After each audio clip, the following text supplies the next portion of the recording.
Fokus saya selama bertahun-tahun adalah radikalisme yang sejak Arab Spring tahun 2011 berkembang di Indonesia. Indonesia adalah negara dengan jumlah orang yang beragama Islam terbanyak di dunia. Karena itu, Indonesia adalah lahan yang cocok buat kelompok radikal untuk menyuburkan pahamnya di sini.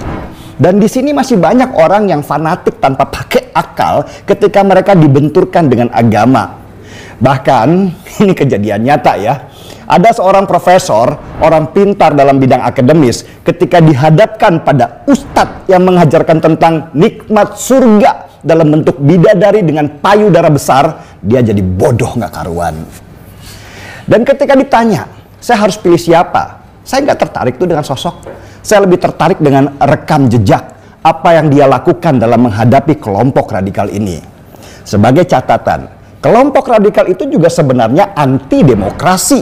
Karena buat mereka, demokrasi itu haram, buatan barat, dan tidak ada dalam Islam.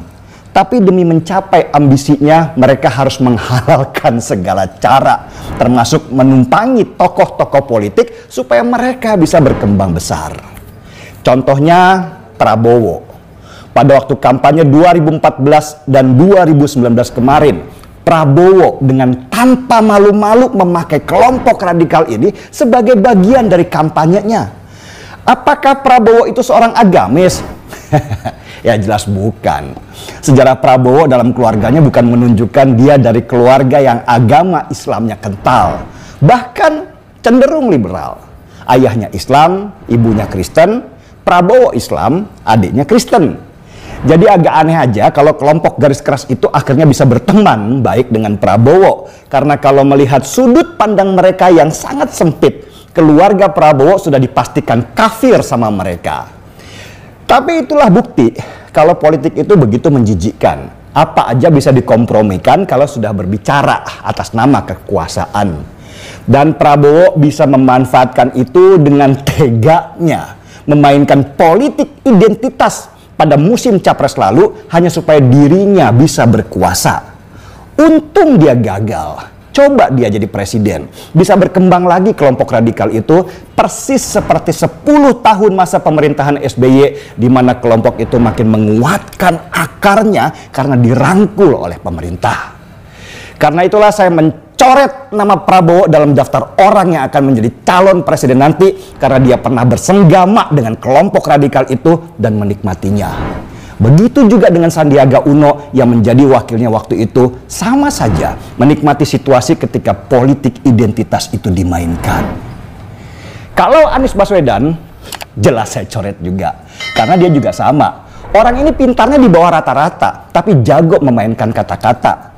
Dan Pilgub 2017 kita melihat wajah Anies yang sebenarnya dengan memainkan politik identitas untuk mendapatkan kekuasaan. Jijik saya. Ada orang yang lebih mementingkan bagaimana dia berkuasa daripada memikirkan nasib bangsa. Ketika kelompok radikal ini kelak berkuasa seperti Taliban menguasai Afghanistan dengan hukum agama yang begitu kakunya. Ridwan Kamil sama aja penuh dengan pencitraan. Dan saya rasa Ridwan Kamil lah penerus SBY dengan gaya yang sama. Jawa Barat adalah gudangnya kelompok radikal. Apa yang dilakukan Ridwan Kamil supaya daerahnya tidak dijadikan sarang kelompok mereka? Nggak ada tuh.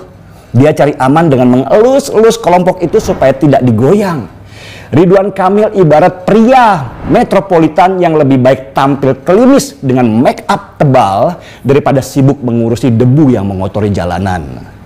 Saya ingat banget ketika Rizik kembali ke Indonesia habis kabur dari Saudi, Ridwan Kamil sempat mau silaturahmi ke tempat Rizik.